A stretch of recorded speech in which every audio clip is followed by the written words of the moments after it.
जय हिंद दोस्तों, स्वागत है आपका ई पाठशाला में। आज का जो हमारा टॉपिक है वो सेट थ्योरी हम लोग लेते हैं, समुच्चय सिद्धांत, और उसके बारे में जो महत्वपूर्ण जानकारियां हैं उसको अर्जित करते हैं। तो चलिए शुरू करते हैं। सेट थ्योरी, समुच्चय सिद्धांत।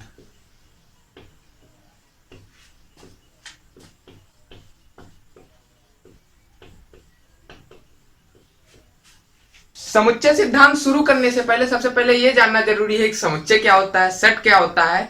तो सेट कहलाता है, सेट की परिभाषा होती है कि किसी चीज की कलेक्शन, चाहे वो वस्तु हो, गिनती हो, किसी भी मतलब कोई भी चीज, उसका आप एक समुचित तरीके से उसका कलेक्शन करिए तो वो एक सेट कहलाएगा।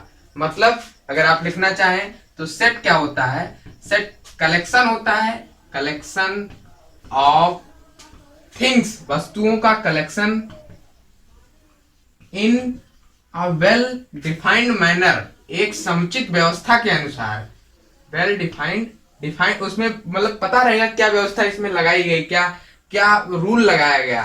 डिफाइंड मैनर, जैसे आप कहें कि कह दीजिए नेचुरल नंबर, तो नेचुरल नंबर वो भी क्या, नेचुरल नंबर 10 से कम नेचुरल नंबर की अगर आप बात करेंगे तो वो 1 2 3 4 5 6 और ऐसे डॉट डॉट 10 तक आप जाएंगे। ये आपने कलेक्शन किया किसका, नेचुरल नंबर का।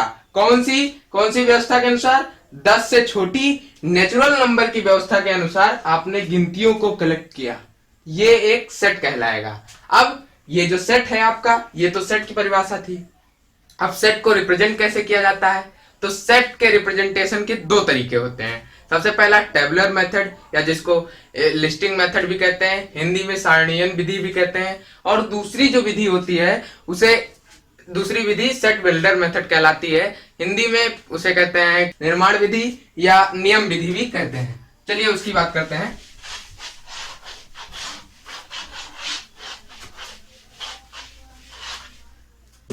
सबसे पहली विधि जो रिप्रेजेंटेशन ऑफ सेट, आप लिख सकते हैं रिप्रेजेंटेशन ऑफ सेट्स। पहली विधि जो होती है वो टेबुलर मेथड, लिस्टिंग हमने आपको बताया, लिस्टिंग भी कहते हैं। तो टेबुलर मेथड, इसमें क्या होता है कि गिनतियों को इकट्ठे करके सारणी के तरीके से, सीरीज के तरीके से रख दिया जाता है। इसमें कोई आपको अलग से, जैसे आपने अभी पिछला सेट लिखा था, एस बराबर नेचुरल नंबर लिखा था 1 से लेके 10 तक की, 1 2 3 4 5 6 7 8 9 10, ऐसे आपने लिख दिया। ये आपका टेबुलर मेथड है। इसमें आपने बस गिनतियां जैसे जो भी आपको कहा गया जैसे करने के लिए आपने सब कुछ लिख दिया। लेकिन जो दूसरा मेथड होता है वो इससे शॉर्ट होता है, और कह सकते हैं कि उस मेथड से ही इसको निकाला गया रहता है। दूसरा मेथड सेट बिल्डर, नाम से ही लग रहा है कि इसी से बना है सेट, आपका सेट बिल्डर मेथड। इसमें क्या होता है, इसमें आप नियम के तहत उस चीज को लिख देते हैं और उससे आप इसको निकाल सकते हैं। जैसे यही चीज नेचुरल नंबर क्या है, ये नेचुरल नंबर का सेट है लेकिन 10 से छोटा, तो उसमें आप सेट लिखेंगे एस बराबर एक ऐसा सेट एक्स सच दैट, इसको सच दैट अनुस्वार को सेट सच दैट पढ़ा जाता है, सच that x is natural number, x is natural number, एक नेचुरल नंबर है, ठीक, एंड लेस देन 10। ये आपने कह दिया एक्स एक नेचुरल नंबर तो है, तो 1 से लेके जहां तक आप गिन पाइए नेचुरल नंबर हो गया, लेकिन 10 से छोटा, less than or equal to कह दीजिए तो 10 भी हो गया, ये आपके नेचुरल नंबर हो गए। हिंदी में आप लिखना चाहें तो यक्स एक प्राकृतिक संख्या है और यक्स 10 के बराबर या 10 से छोटा है। तो इसी से आप, अगर आप इसको सेट निकालना हुआ इससे, तो आप नेचुरल नंबर गिनेंगे और जहां तक जाएंगे 10 के बराबर तक ही जाएंगे, तो ये आपका ये सेट निकल आएगा। तो ये थे आपके दो तरीके सेट के। अब सेट टाइप्स ऑफ सेट पे आते हैं। सेट के कितने प्रकार होते हैं, मैं सारे सेट को आपको एक वेल डिफाइंड तरीके से मैं आपके सामने रख देता हूं और उसके बाद उनकी परिभाषा मैं आपको बता दूंगा, क्योंकि बहुत ज्यादा इंपॉर्टेंट नहीं है आपके लिए, वो सब चीजें बस दिमाग में रखने वाली चीजें हैं, इसलिए बहुत ज्यादा उसका वर्णन ना करते हुए मैं शॉर्ट फॉर्म में आपके सामने एक बार रख देता हूँ। तो ये है आपके टाइप्स ऑफ सेट जो कि मुझे लगा आपको जानने चाहिए। सबसे पहला है एम्प्टी सेट, जिसे नल सेट भी बोला जाता है और हिंदी में रिक्त समुच्चय। सेट को सामान्यतः क्या होता है, मझले ब्रैकेट में, कर्ली ब्रैकेट जिसे इंग्लिश में बोलते हैं, इसी से रिप्रेजेंट किया जाता है। तो जब कोई एलिमेंट नहीं है तो खाली, ठीक, या फाई से रिप्रेजेंट किया जाता है। दूसरा जो समुच्चय है वो सिंगलटन सेट कहा जाता है, जिसे एकल समुच्चय। सिंगलटन का मतलब ही होता है सिंगल, सिंगल से और एकल, ठीक। तो ओनली वन एलिमेंट, ऐसा सेट, ऐसा समुच्चय जिसमें सिर्फ एक एलिमेंट हो। जैसे 2 से छोटी प्राकृतिक संख्या, आपसे कहा जाए कि एक सेट बनाइए कि 2 से छोटी प्राकृतिक संख्या, तो 2 से छोटी प्राकृतिक संख्या सिर्फ एक हुई और इसका सेट ऐसे लिखेंगे, तो इसका मतलब ये सिंगलटन सेट हुआ, ठीक। तीसरी बात, फाइनाइट सेट, परिमित। फाइनाइट का मतलब होता है कि जिसको गिना जा सके।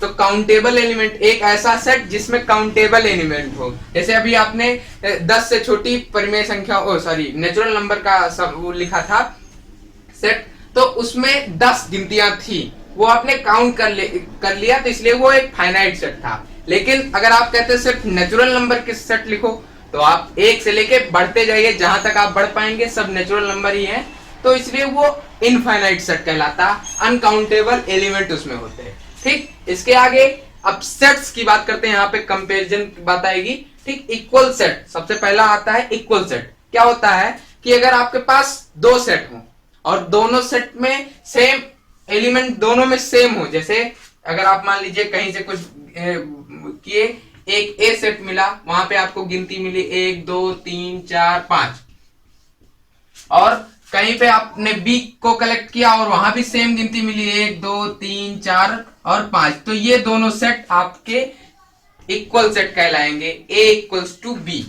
इसको अगर आपको रिप्रेजेंट करना हुआ कहीं पे, ए इक्वल्स टू बी करेंगे। अब यूनिवर्सल सेट, यूनिवर्सल सेट, ठीक, समष्टीय, हिंदी में बोलते हैं समष्टीय, ठीक।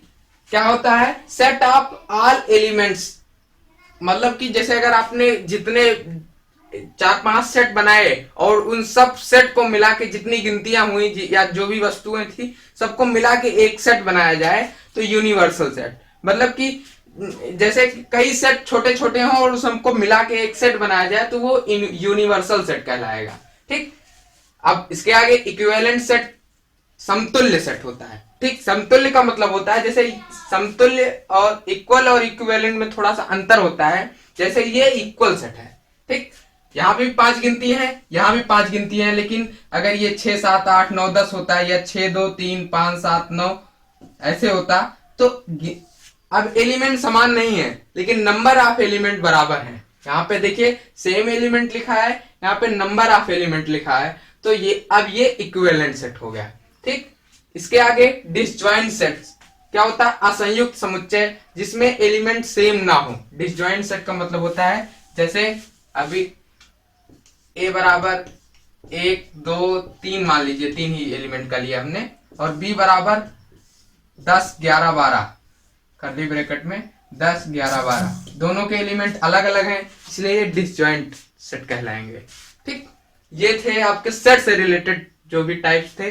अब आपको सबसेट पढ़ना है, सबसेट का भी ऐसे हम जो है कलेक्शन करके लिख देते हैं, फिर आपको समझाते हैं। सबसे पहले बात करते हैं सबसेट होता क्या है। सबसेट, जैसे अगर मान लीजिए कोई एक सेट लिखा है ए में आपने लिया गिनती 1 2 3 4 5 6 7, इतनी गिनती आपने ली, ठीक। एक दूसरा सेट आपने बी लिया 2 4 6, तो आपको दिख रहा होगा कि बी में जो एलिमेंट हैं वो ए में भी हैं। कहाँ हैं, ये और ये, ठीक, 2 4 6, तो बी ए का सबसेट कहलाएगा, बी ए का सबसेट, ठीक। ऐसे रिप्रेजेंट करते हैं, सबसेट का साइन सी टाइप का होता है, ठीक।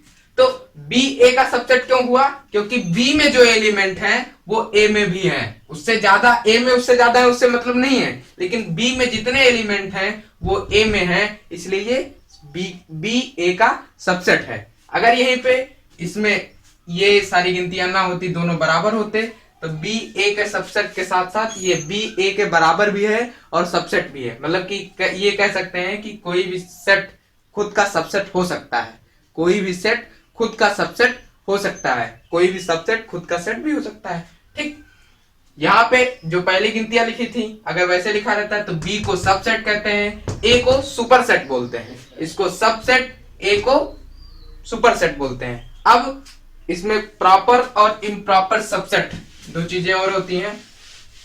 सबसेट आपका क्लियर हो गया होगा संभवतः। तो प्रॉपर सबसेट किसे कहते हैं?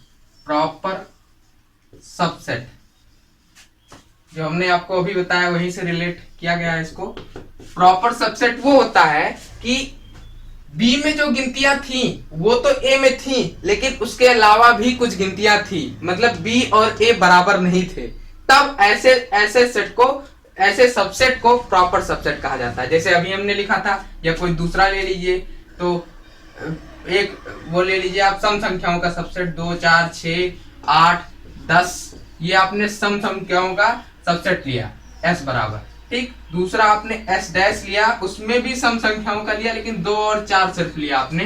ठीक, तो ये इसका सबसेट है, लेकिन इसके अलावा भी इसमें गिनतियां हैं, इसलिए ये जो सबसेट है ये प्रॉपर सबसेट कहलाएगा। ठीक, अगर दूसरी बात इम्प्रॉपर सबसेट क्या होता है? इम्प्रॉपर सबसेट, इम्प्रॉपर सबसेट यहीं पे जब दोनों में गिनतियां सेम हो तो सबसेट तो कह ही सकते हैं, इसीलिए वो इम्प्रॉपर कहलाएंगे। जैसे यहाँ पे अगर s डैश होता तो वो भी 2 4 6 8 और 10, आप कह सकते हैं कि इसमें जो गिनतियां हैं वो भी इसमें हैं, तो इसलिए सबसेट हुआ, लेकिन दोनों सेम है इसलिए इम्प्रॉपर सबसेट हुआ। ठीक, तो ये थे प्रॉपर और इम्प्रॉपर सबसेट। सबसेट क्या था? एक और पॉइंट आता है यहीं पे, इसको भी इसी समय क्लियर कर लीजिए। Power set, power set, power set, power set क्या होता है कि अगर कोई सेट था, उसके जितने सबसेट हो सकते हैं उन सारे सबसेट को इकट्ठा करके एक सेट बनाया जाए तो वो पावर सेट कहलाता है। जैसे अगर एक सबसेट एक सेट लिखा है 1 2 और 3, तो इसके सबसेट अगर आपको लिखने होंगे तो इसके सबसेट अगर आप पहले A1 मान के लिख लीजिए तो 1 हुआ, ये भी एक सबसेट है, सिंगलटन सेट है और सबसेट है। A2 लिखिए, 2 हुआ। A3 लिखिए, 3 हुआ, ये भी सबसेट ही है। ये इसमें जो एलिमेंट है वो तो इसमें है, तो इसलिए ये इसका सबसेट हुआ। A4 1 2 ले लीजिए, A5 2 3 ले लीजिए और A6 3 1 ले लीजिए। ये सारे इसके सबसेट हैं, आप कहेंगे हाँ। और A6 A7 भी ले सकते हैं, 1 2 3, ये खुद का सबसेट है तो इसलिए इसको A7 से रिप्रेजेंट किए, ये भी एक सबसेट है। ठीक, ये भी एक सबसेट है। और आप सब जानते हैं कि 5 सिंगलटन सेट भी सब में हो सकता है, सॉरी एम्प्टी सेट सब में होता है, इसलिए 5 को भी लेते हैं। अब ये कितना हुआ? 8, A8, ये भी सब में होगा, खाली है तो खाली किसी को भी कर सकते हैं। अब इसका जो सेट होगा, टोटल जितने सबसेट थे उनका जो सेट होगा वो पावर सेट कहलाता है। इसको अगर P फॉर पावर और जिसका सबसेट, जिसका पावर सेट आप बना रहे हैं उससे रिप्रेजेंट करते हैं। ठीक, यहां से आपको लग रहा होगा कि ये अगर हमें एक फॉर्मूला होता है सबसेट निकालने के लिए, किसी भी सेट के कितने सबसेट हो सकते हैं, वो 2 की पावर n होता है। 2 की पावर n, आप यहाँ पे 3 एलिमेंट थे तो n, यहाँ n लिखा है जो वो n है number of elements, number of elements, ये ध्यान देने वाली बात है। सबसेट, सबसेट कितने सबसेट हो सकते हैं? Number of subset, number of subset 2 की पावर n होता है, जहां पे n क्या है? नंबर ऑफ एलिमेंट, यहाँ पे 3 है, इसलिए आपको दिख रहा होगा कि इसके 8, 2 की पावर 3 8 होंगे। 1 2 3 8 तक लिखा है, ठीक। तो इसलिए इसके अब ये पूरे प्रॉपर इम्प्रॉपर मिला के होंगे। और अब प्रॉपर कौन सा होता है? प्रॉपर में ना तो वो खुद का सबसेट होता है और ना ही 5 गिना जाता है। तो इसलिए अगर आपको नंबर ऑफ प्रॉपर सबसेट पूछे कोई, नंबर ऑफ प्रॉपर सबसेट, तो वो 2 की पावर n-2 होता है। ये 2 की पावर n-2, -2 क्यों? क्योंकि कोई सेट खुद का सबसेट होता है इसलिए उसको हटा दिए, और जो आपका एम्प्टी सेट होता है, नल सेट होता है, उसको हटा देते हैं, तो जो बचता है वो आपका प्रॉपर सबसेट होता है, ठीक। तो यहां से आपका सब कुछ क्लियर हो गया। Number of set, proper set, improper set, power set और नंबर ऑफ सबसेट क्या होता है, सब कुछ क्लियर हो गया। अब कुछ और इंपॉर्टेंट बात करते हैं। अब बात करते हैं operation of sets, operation on set, set पर संक्रियाएं, ठीक, समुच्चय पर संक्रियाएं, ठीक। क्या होता है इसमें कि 2 सेट पे ऑपरेशन करना है आपको, मतलब जोड़ना, घटाना, गुणा, सॉरी, जोड़ना और घटाना, यहाँ पे सिर्फ यही 2 होता है, ठीक। तो सबसे पहले बात आती है जोड़ना, जो कि होता है यहाँ पे union of sets, union of set. ये क्या होता है? इसकी हिंदी होती है सम्मेलन।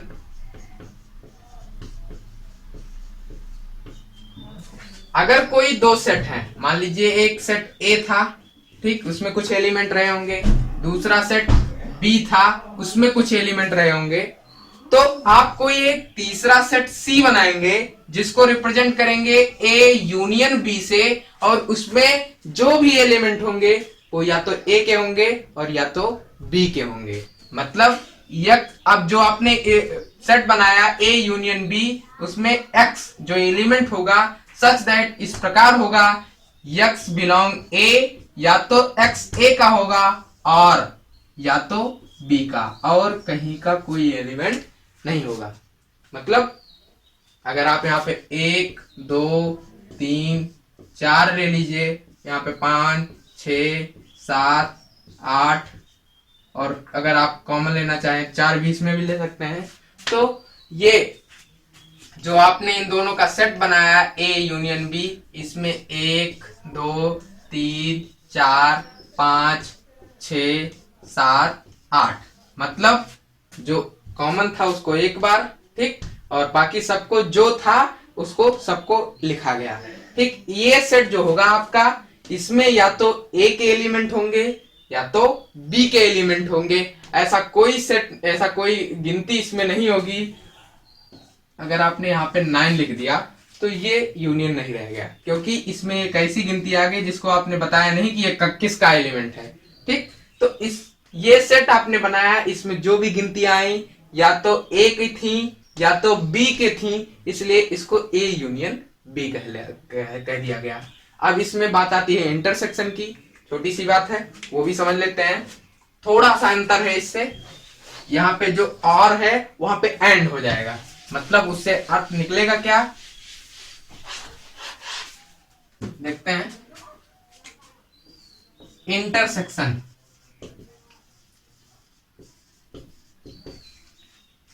प्रतिच्छेदन हिंदी होती है, ऑफसेट, ठीक। उसमें इसमें कहा जाता है कि कोई सेट ए है और कोई दूसरा सेट बी है, ठीक। तो कोई एक ऐसा तीसरा सेट सी बनाएंगे जिसको ए इंटरसेक्शन बी, उल्टा यू से रिप्रेजेंट करते हैं, ए इंटरसेक्शन बी होगा, जिसमें जो एलिमेंट होंगे वो ए के भी होंगे और बी के भी होंगे। वहां पे हमने क्या कहा था यूनियन में कि या तो ए का एलिमेंट होगा या तो बी का एलिमेंट होगा, ठीक।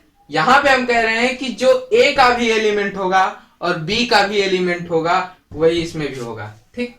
X belong x such that x belong a, वहां पे और था, यहां पे हम एंड कह रहे हैं एक्स बिलोंग बी। मतलब इसका मतलब क्या हुआ, वही सेम एग्जांपल लेते हैं 1 2 3 4 और यहाँ पे था 5 6 7 8 और साथ में 4। ए इंटरसेक्शन बी का मतलब क्या होगा कि एक ऐसा एलिमेंट मतलब ऐसे एलिमेंट जो ए में भी हो और बी में भी हो, वो क्या होगा यहाँ पे 4। ए में भी है और बी में भी है, इसलिए यहां पर है। और कोई एलिमेंट लेंगे अगर आप यहाँ पे 4 रखना चाहें तो आप इस परिभाषा को नहीं दर्शा पाएंगे कि x a का भी है और साथ ही साथ b का भी है। हाँ, x a का तो है लेकिन b में नहीं है, कोई एक और ऐसा एलिमेंट आपको नहीं मिलेगा। इसलिए ये हुई इंटरसेक्शन की बात। समझ सकते हैं कि जो कॉमन रहेगा वो इंटरसेक्शन कहलाएगा। आगे वेन डायग्राम होगा, वेन डायग्राम से आपको समझाया जाएगा कि कैसे क्या होता है। ठीक, अब एक और ऑपरेशन है, उसको भी समझ लेते हैं।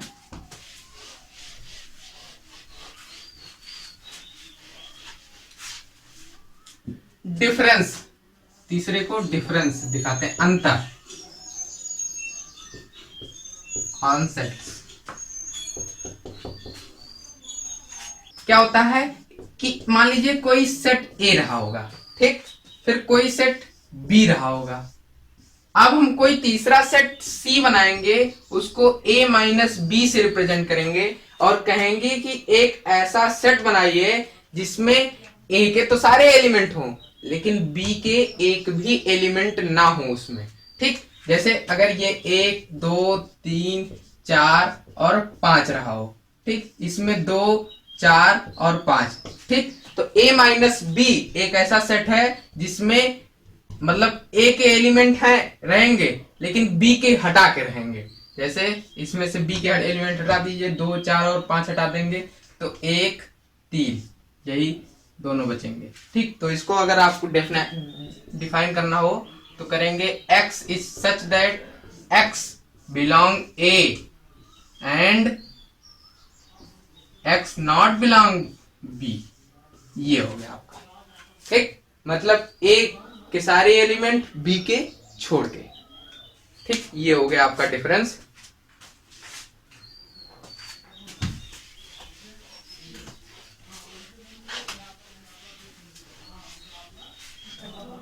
अब एक और बात आती है कॉम्प्लीमेंट।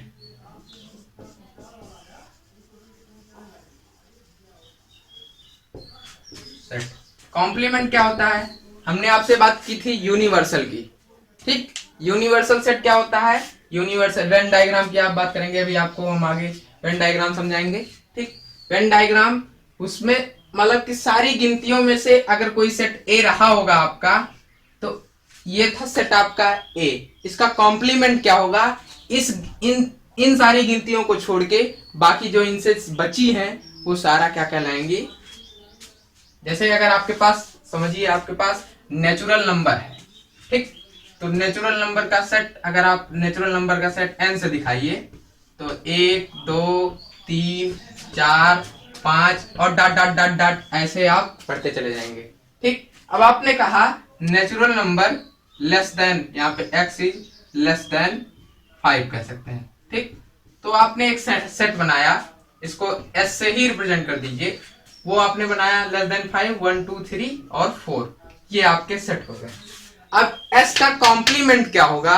s का कॉम्प्लीमेंट क्या होगा? इसके इतनी गिनतियों को छोड़ के इसमें से ये आपका अगर यूनिवर्सल सेट u था तो इसको इसमें से ये 1 2 3 4 छोड़ के बाकी सारी गिनतियां जो बचेंगी उसको s डैश से रिप्रेजेंट करेंगे, या u माइनस s, जो हमने अभी पीछे डिफरेंस पढ़ा था वहीं से निकालिए। u माइनस s, u क्या था? ये सारी गिनतियां, ठीक, उसमें से s मतलब ये जो 1 2 3 4 है इसको सब्ट्रैक्ट कर दीजिए तो बचेंगी जो गिनतियां वो 5 से लेके जहां तक आप गिन पाइए वो सारी इसकी कॉम्प्लीमेंट कहलाएंगी। ये था आपका कॉम्प्लीमेंट सेट का। ये जो आपके इंपॉर्टेंट पॉइंट थे, जो आपको बेसिक थे सेट के, वो सारे मैंने इसमें क्लियर कर दिए। आगे वाले में कैसे क्या रूल है, कुछ नियम है, कुछ फार्मूले हैं, कुछ छोटी छोटी बातें हैं, वो सब कुछ क्लियर करके 2 4 सवाल आपको विधिवत बताया जाएगा। अगर आपको कुछ इसमें से नहीं समझ में आया है आप कमेंट करिए, अगले वीडियो में क्वेश्चन के साथ आपके सारे पॉइंट क्लियर कर दिए जाएंगे। तब तक के लिए जय हिंद।